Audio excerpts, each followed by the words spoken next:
For the adventurous, for the backbone of America, for those who rise early and rest not, for the weary traveler. Welcome to the Squatch Risk Trucking Podcast, where we dive into the world of trucking. Whether you're just starting or a seasoned vet, join us on this adventure. We're journeying into the heart of trucking, where legends are born and the asphalt stretches into the unknown. This is where bravery and freedom collide, where truckers aren't just truckers, but explorers of the vast, untamed highways. So strap in and buckle up, because you're about to get squatched.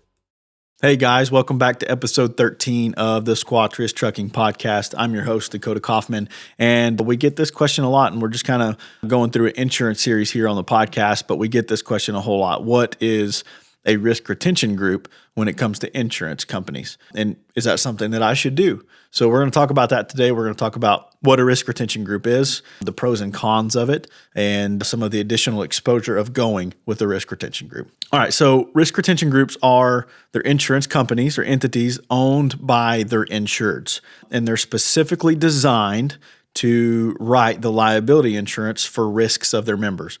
And those are going to be in a niche, right? So whether that's trucking, whether it's a contractor or manufacturing or whatever, there's different risk retention groups for different industries. But today we're talking about trucking risk retention groups.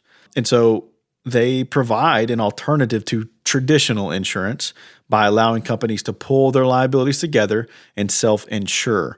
So the setup offers a lot of different benefits, and it's really good for fleet operations, but there are risk retention groups that specialize in 1 to 5 units. And so there's kind of a place for everything when it comes to risk retention groups. But you have to be very careful with risk retention groups because they're not backed by the state guarantee fund. So if they go belly up or they go solvent, then there's no guarantee fund from the state to cover any outstanding claims. So that is one of the scariest things about risk retention groups. But usually these risk retention groups are backed by very large companies for reinsurance. And so basically that's just like the risk retention group is going to pay out X amount. Those reinsurance companies are going to pay out the rest. So they may be backed by Liberty Mutual or AmTrust or whoever, but basically the risk retention group is not taking the full amount of the loss. Some of those reinsurance carriers are. So that's just, a 1,000-foot overview of what a risk retention group is. But the setup offers a lot of cool things. They can kind of create personalized coverages just for the trucking industry, right? Because that's all they write. They only write policies for the trucking industry. So they can have cool cost management things, some claims management stuff, all of that stuff. And RRGs generally operate at a lower cost than regular insurance companies, largely because they're exempt from many state regulations. And so there's pros and cons to that, right? And they avoid kind of market fluctuations because of that. And another thing is because they specialize in one specific industry. And so that protects them from the volatility of that rule of large numbers, where an insurance company writes a little bit of everything, where this is only trucking. And so it insulates it some from market volatility. But a lot of times you can find a cheaper rate with the risk retention group, but that doesn't come without flaws or cons, right? And so we're going to talk about that later on in this episode too. But a couple things to know that you'll want to know when you're looking at RRGs, and that's short for risk retention group, RRG. So you want to see who their reinsurance is with or who they're backed by, right? Their reinsurance is essentially who they are backed by. And then number 2, review their website. What's it look like? Is it polished? Is it good? Does it have plenty of functionality, a claims, a contact, that type of stuff? Check out the website. Check out Google reviews, obviously.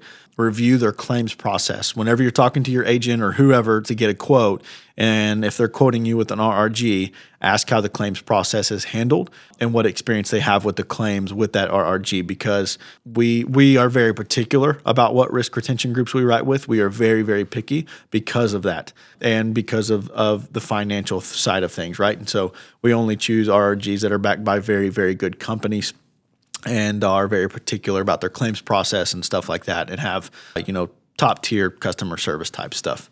So trucking industry has a lot of high risk accidents, cargo, and oftentimes traditional insurance companies have a hard time being profitable when it comes to trucking insurance.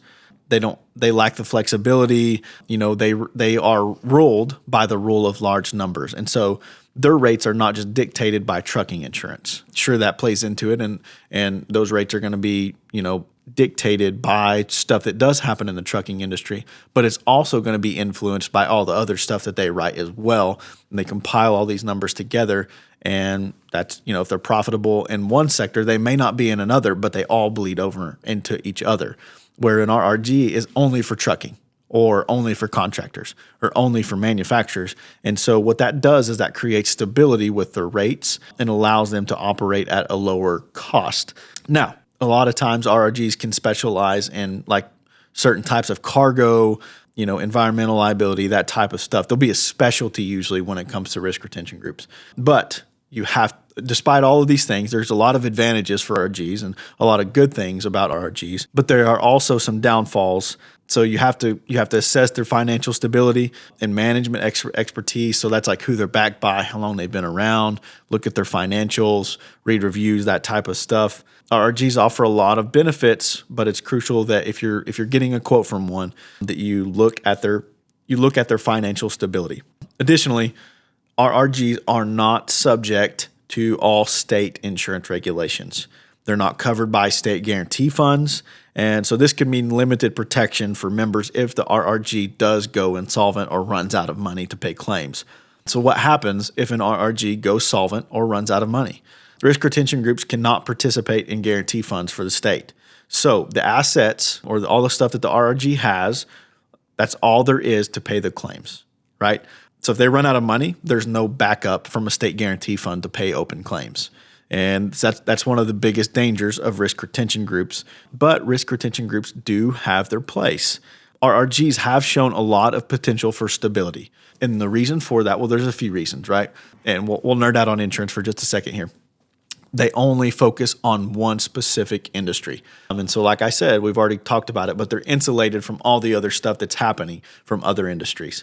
They're only affected by what's happening in trucking, or only what's happening in manufacturing, or only in heating and air contractors, or only plumbing contractors, right? Because that's all an RRG does. They focus on just one specific industry. And so that can protect you, and that can protect your rates and keep rates a little bit lower than maybe what they would be with a big name company, right? But you have to be careful about the risk retention group you go with, because they aren't backed by anybody as far as the state guarantee fund. And so make sure that the company or the risk retention group that you are going with has good reinsurance, right? Whether that's Liberty Mutual or AmTrust or Berkshire or Lloyd's of London, whoever it is that's backing that risk retention group and kind of backing them up and saying, hey, we're financially supporting this company. Make sure that they're backed by good companies, good, solid companies with a lot of surplus. So guys, as we navigate the landscape of the trucking industry, the role of risk retention groups remains promising, but it's also challenging, right? There's a lot of hurdles there. So when you're shopping, the key for all of this lies in you doing your due diligence. You make sure that it's a good risk retention group, a commitment to safety, commitment to risk management, and a clear understanding of the financial dynamics involved. So how they operate, are they in good standing, that type of stuff. You have to be very, very careful navigating RRGs. But RRGs, if you're fleet or 1 to 5 units, anything like that, they can offer a stability for rates. And so trucking is in what's called a hard market when it comes to trucking insurance, and really in insurance in general right now. And so rates are really bad. For trucking, for personal auto, for homeowners, rates are really, really, really bad right now. And the landscape it's a circus. Insurance is just a circus right now, right? So RRGs can create some sort of stability because they aren't impacted by, like I said, a lot of those outside influence. They're insulated from some of that stuff because they're only focusing on one specific industry. But that doesn't mean that you shouldn't be careful about risk retention groups, because there are some out there that are not good risk retention groups. Matter of fact, there's a lot that aren't. And so number one, make sure you have a good agent that understands risk retention groups. And then number two, do your own due diligence as well to understand the financial stability of that company, who they're backed by, all that stuff.